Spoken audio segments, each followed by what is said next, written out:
اللهم صل على محمد يا رب صل عليه وسلم. بسم الله الرحمن الرحيم. السلام عليكم ورحمة الله وبركاته.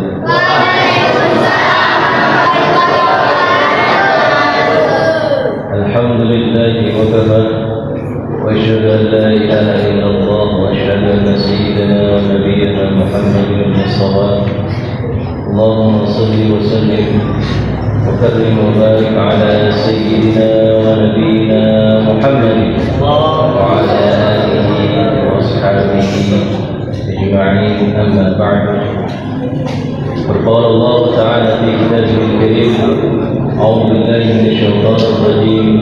بسم الله الرحمن الرحيم. يا أيها الذين آمنوا اتقوا الله وقولوا قولا سديدا يصلح لكم أعمالكم ويغفر لكم ذنوبكم ومن يطع الله ورسوله فقد فاز فوزا عظيما. صدق الله العظيم وصدق رسوله النبي الوفي الكريم ونحن على ذلك من الشاهدين. Pertama-tama adalah kita panjatkan puja serta puji syukur kehadirat Allah yang telah memberikan kita berbagai macam nikmat-Nya, terutama nikmat iman, nikmat Islam, dan juga nikmat sehat wal afiat, sehingga kita sama-sama bisa berkumpul bermuajahah untuk melaksanakan Maulid Nabi Muhammad sallallahu alaihi wasallam. Salawat dan salam tak lupa marilah sama-sama kita haturkan kehadiran Nabi besar kita Nabi Muhammad sallallahu alaihi wasallam. Kita semua mengetahui sekarang ini sudah hampir 4 bulan kita sudah dilanda dengan COVID-19, yang dimana keadaan seperti ini itu sangat mempengaruhi, terutama dalam bidang kesehatan di negara Indonesia kita ini, sehingga kita banyak melihat saudara-saudara kita yang sedang sakit, atau kita menemukan saudara-saudara kita yang telah meninggal dunia. Maka sini kami menghimbau kepada anda semuanya, dimanapun kita berada, kita harus mengikuti protokol kesehatan, ya, pakai masker, jaga jarak. Supaya apa?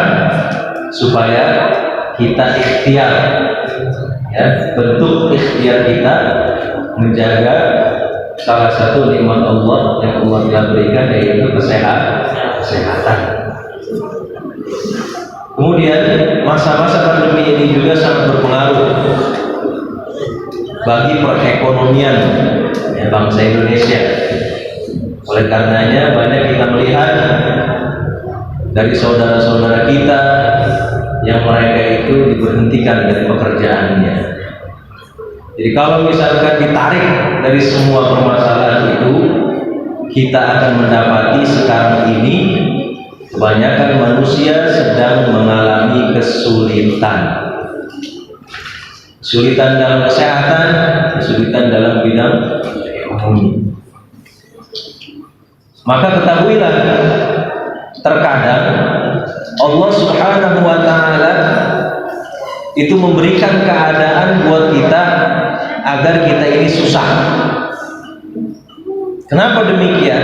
Tujuannya agar kita ini hanya bergantung kepada Allah Subhanahu wa ta'ala saja, tidak bergantung kepada orang lain. Kita bisa ngambil kisah cerita tentang Nabi Allah Musa alaihi salam. Kita tahu bahwasanya Nabi Musa alaihi salam dia mempunyai seorang ayah angkat, ya, raja yang kita kenal dengan Raja Fir'aun. Ibunya, istrinya Fir'aun, namanya Asia. Kenapa Nabi Musa alaihissalam diangkat sebagai seorang anak? Karena Asia tidak mempunyai seorang anak. Sehingga ketika itu ibunya Nabi Musa alaihissalam, ya, membuang Nabi Musa di Sungai Nil yang ketika itu masuk dalam kerajaan Fir'aun. Dan siapa yang menemukan? Yang menemukan ketika itu adalah istrinya Fir'aun, Asia. Maka diangkatlah Musa sebagai seorang anak. Jadi kalau kita teliti, Nabi Musa alaihissalam hidupnya enak, mewah. Kenapa? Karena tinggal di istana, jauh daripada kesusahan. Maka ketika Nabi Musa mendapatkan dunia seluruhnya, Allah membuat cerita, Allah membuat keadaan agar Nabi Musa tidak berpegang kepada manusia. Bagaimana Allah bikin keadaan tersebut? Itu dituangkan di dalam ayat suci Al-Qur'anul Karim. A'udzu billahi minasyaitonir rajim. Fawajada fiha rajulaini yaqtatilan. Ketika itu Nabi Musa menemukan dua orang yang tatilan, sedang bertikai, saling main bunuh-bunuhan. Hada min syi'atihi wa hada min aduwihi. Ya. Yang satu dari golongan Nabi Musa, yaitu Israel. Yang satu lagi dari golongan Fir'aun, dari bangsa Kipti yang asalnya itu dari Mesir. Ketika mereka saling bunuh-membunuh, fastaghathahu alladhi min syi'atihi 'ala alladhi min aduwwihi. Dari golongan Israel ini minta tolong kepada Nabi Musa.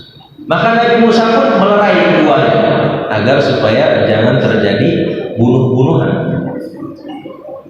Dari golongan Nabi Musa udah diem, cuma dari golongan Fir'aun, bangsa Kipti, itu masih terus ngelawan.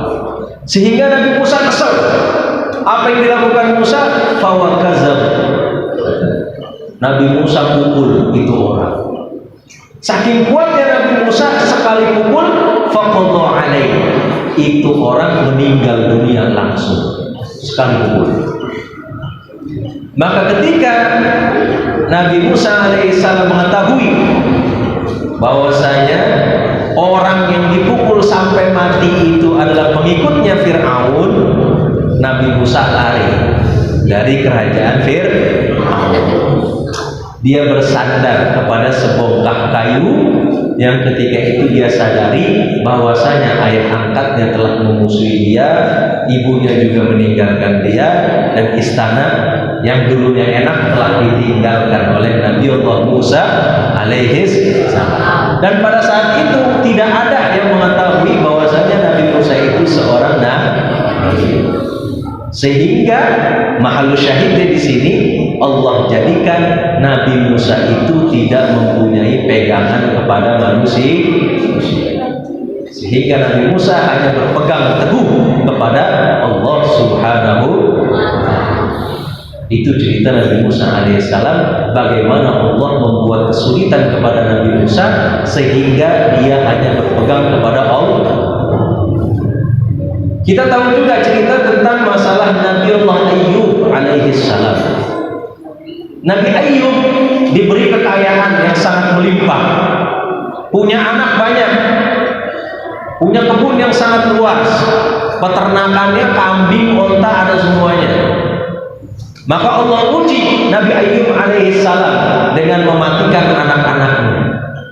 Tapi Nabi Ayyub masih berpegang teguh kepada Allah. Kemudian Allah jadikan onta-onta dan kambing-kambingnya mati semua. Tapi ketika itu Nabi Ayub masih berpegang teguh kepada Allah Subhanahu wa Ta'ala. Sampai kekayaannya itu ludes semua, jatuh miskin, nggak ada sama sekali. Nabi Ayub pun masih berpegang teguh kepada Allah Subhanahu wa Ta'ala. Yang tinggal hanya istri yang setia. Siapa nama istri Nabi Ayub? Namanya Siti Rahmah. Siapa? Rahmah. Siti Rahmah. Sampai suatu ketika dia sudah jatuh sejatuh-jatuhnya, dia pun terkena penyakit yang dimana penyakit itu dikenal dengan penyakit kulit, yang dari daging Nabi Allah Ayub itu keluar ular.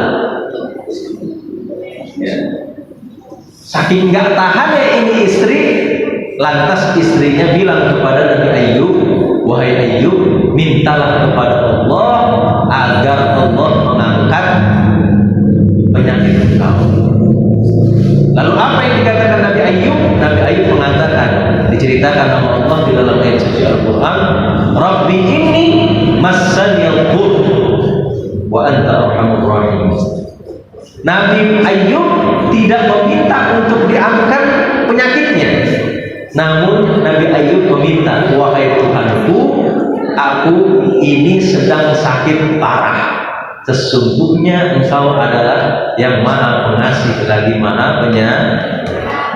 Nabi Ayub gak minta buat diangkat penyakitnya, cuma ngasih tahu, ya Allah, saya lagi sakit nih, sakitnya parah. Maka ketika itu Allah Subhanahu wa Ta'ala mengetahui bahwasanya Nabi Ayub telah kehilangan seluruhnya sampai menderita sakit, namun dia masih berpegang teguh kepada Allah. Fastajabna lahu, Allah ijabah doa-doanya Nabi Ayub, maka digantikan dengan berbagai macam kenikmatan. Diberikan anak lagi, diberikan perkebunan lagi, diberikan peternakan lagi. Semuanya diberikan Nabi Allah Ayub alaihi salam 2 kali lipat. Berkat apa? Berkat Nabi Ayub hanya berpegang teguh kepada Allah Subhanahu wa Ta'ala. Maka kisah-kisah seperti ini itu dianjurkan untuk diceritakan, karena di dalam ayat suci Al-Quran Allah Subhanahu wa Ta'ala berfirman, "Faqsusil qasasa la'allahum yatafakkarun." Wahai Muhammad, ceritakan kisah-kisah orang-orang soleh, kisah-kisah para nabi dan para rasul, agar manusia itu lebih banyak berpikir, agar manusia berpikir bahwasanya bukan dia saja yang dipuji sama Allah, tapi para nabi, para rasul yang mereka notabene adalah kekasih-kekasih Allah, manusia-manusia yang dekat kepada Allah. Namun di luar daripada itu mereka masih diberikan ujian dan cobaan oleh Allah Subhanahu wa Ta'ala, apalagi ini. Maka di dalam masa-masa sulit sekarang ini, para alim ulama menganjurkan 2 hal. Yang pertama, kita harus meningkatkan kualitas keimanan dan kesabaran. Ya. Meningkatkan apa? Keimanan dan kesabaran. Bagaimana cara meningkatkan keimanan kita? Tentunya kita mengerjakan perintah-perintah Allah dan menjauhi segala larangan Allah Subhanahu wa Ta'ala. Yang lebih penting, kita jaga sholat kita. Sholat 5 waktu itu dijaga, ya. Sholat 5 waktu dijaga. Sholat subuh, sholat zuhur, sholat asar, maghrib, isya itu dikerjain. Jangan main mulu, sehingga kita tidak mengerjakan sholat 5 waktu. Sholat duha itu juga dikerjain. Sholat tahajud dikerjain juga. Sholat witir dikerjain juga. Maka boleh jadi sekarang ini kita dikasih masa-masa sulit. Kenapa sebabnya? Mungkin kita itu masih jauh dari Allah Subhanahu. Makanya Allah kasih sulit supaya apa? Supaya kita kembali kepada Allah. Dengan cara karena salah satu untuk meningkatkan keimanan kita kepada Allah yaitu dengan cara memperbanyak sholat. Di dalam ayat suci Al-Quran, ya, para alim ulama mengambil istimbat hukum. Kalau kita dalam keadaan sulit, kalau kita dalam keadaan susah, itu perbanyak sholat. Allah tabaraka wa ta'ala wa aqimus sholata li dzikri, dirikanlah sholat untuk mengingatku, kata Allah Subhanahu wa ta'ala. Oleh karenanya dahulu sahabat yang bernama Ibnu Abbas ketika itu dia sedang mengendarai onta. Dia lagi naik onta, kemudian diberi kabar bahwasanya anaknya telah meninggal dunia. Kemudian apa yang dilakukan Ibnu Abbas? Dia langsung turun dari ontanya mengerjakan sholat 2 rakaat.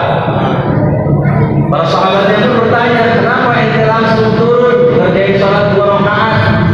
Kemudian Ibnu Abbas mengatakan, apakah engkau tidak mengingat firman Allah, A'udzubillahi minasyaitonir rajim, wasta'inu bis-sabri was-shalah. Tolong menolonglah dalam masalah sabar dan juga sholat. Makanya sabar dan sholat itu adalah salah satu cara kita untuk meningkatkan keimanan, kualitas keimanan kita kepada Allah Subhanahu wa ta'ala. Hal yang kedua yang patut kita kerjakan pula pada masa-masa sulit seperti sekarang ini, yaitu kita harus husnudzon, harus positive thinking kepada Allah Subhanahu wa ta'ala. Karena ada hadis qala Rasulullah sallallahu alaihi wasallam, khaslatan laisa fawqahuma syai'un minal khair, husnudzan billah wa husnudzan bi ibadillah. Ada dua perkara ini ya lebih baik daripada perkara kebaikan yang lainnya, yaitu husnudzan billah, prasangka baik kepada Allah dan prasangka baik kepada hamba-hamba Allah. Wa khoslatani, dan ada dua perkara ya syarrun minhuma, lebih buruk daripada keduanya, yaitu su'udzan billah wa su'udzan bi'ibadillah, prasangka buruk kepada Allah dan prasangka buruk kepada hamba-hamba Allah. Maka kalau kita ditimpa musibah, ditimpa kesulitan, kita husnudzan sama Allah. Oh, mungkin Allah Subhanahu wa ta'ala ya mendapati kita dalam keadaan sulit agar kita lebih dekat lagi kepadanya. Mungkin ini jalan yang diberikan oleh Allah Subhanahu wa ta'ala agar kita menjadi kekasih Allah Subhanahu wa ta'ala. Positif ini. Kenapa demikian? Kalau kita tidak berprasangka baik kepada Allah, maka seakan-akan kita tidak ridho dengan ketentuan Allah. Padahal musibah, kesulitan yang didapati seorang hamba itu sudah ditentukan oleh Allah Subhanahu wa ta'ala. Qul la yusibana illa ma kataballahu lana. Musibah itu sudah dituliskan, sudah ditentukan oleh Allah Subhanahu wa ta'ala. Jadi kita tinggal beriman aja tentang ketentuan-ketentuan Allah. In kana khairan fa khairan. Kalau misalkan hambaku berprasangka baik, maka baik pula keadaan hambaku. In kana syarran fa syarran. Kalau dia berprasangka buruk kepadaku, kata Allah, maka buruk pula keadaannya.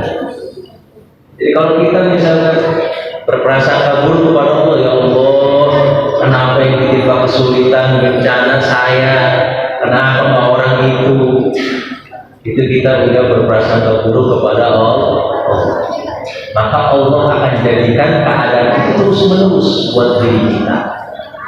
Maka wajib hukumnya bagi kita ketika kita menghadapi keadaan sulit seperti ini, selalu berhusnudzon kepada Allah Subhanahu wa ta'ala. Yang terakhir yang harus kita kerjakan di masa-masa sulit ini, ya, itu itu meningkatkan imunitas kita, meningkatkan keilmuan kita, meningkatkan daya kerja kita. Ente ikut apa kayak misalkan sekarang ini banyak pelatihan di internet, ente ikuti supaya nanti kalau misalkan ada pembukaan pekerjaan misalkan, ente bisa daftar dan ente bisa mendapatkan rezeki yang baru dari Allah Subhanahu wa Ta'ala. Itu diajarkan oleh baginda Rasul Sallallahu Alaihi Wasallam. Ketika itu Rasul Sallallahu Alaihi Wasallam di Mekah diboikot, ya, diboikot sampai Bani Hashim dan Bani Muthalib itu mendapat pemboikotan daripada kafir-kafir Quraisy. Apa yang mereka lakukan? Kafir Quraisy ini mempunyai kesepakatan memboikot Bani Hashim dan Bani Muthalib karena telah melindungi Nabi Muhammad Sallallahu Alaihi Wasallam. Akibatnya apa? Akibatnya orang-orang kafir Quraisy itu melarang untuk mengadakan perdagangan kepada Bani Hashim dan Bani Muthalib. Kemudian salah satu pemboikotannya juga mereka tidak berbicara kepada Bani Hashim dan Bani Muthalib dan tidak berbesanan, nggak mengadakan pernikahan. Sehingga pada saat itu Bani Hashim dan Bani Muthalib mendapatkan masa-masa yang sulit, sehingga makan apa yang ada saja, sampai dikatakan mereka makan dedaunan dan juga makan kulit-kulit binatang. Namun pada hal demikian Rasulullah Shallallahu Alaihi Wasallam terus mentarbiyahi, mengajarkan kepada keluarganya, mengajarkan kepada pengikut-pengikutnya agar selalu tabah, agar selalu bersabar dan meningkatkan kualitas keimanan dan juga kualitas pekerjaan mereka, sehingga pada saat itu Islam pun menjadi pesat dan juga makin melebar di seluruh dunia. Oleh karenanya yang patut kita kerjakan tadi ada 3. Apa yang pertama? Meningkatkan kualitas keimanan dan kesabaran. Yang kedua harus husnuzon. Yang ketiga meningkatkan kualitas kerja kita. Oke, ini aja yang bisa saya sampaikan. Kurang lebihnya mohon maaf. Wabillahi taufiq wal hidayah. Assalamualaikum warahmatullahi wabarakatuh.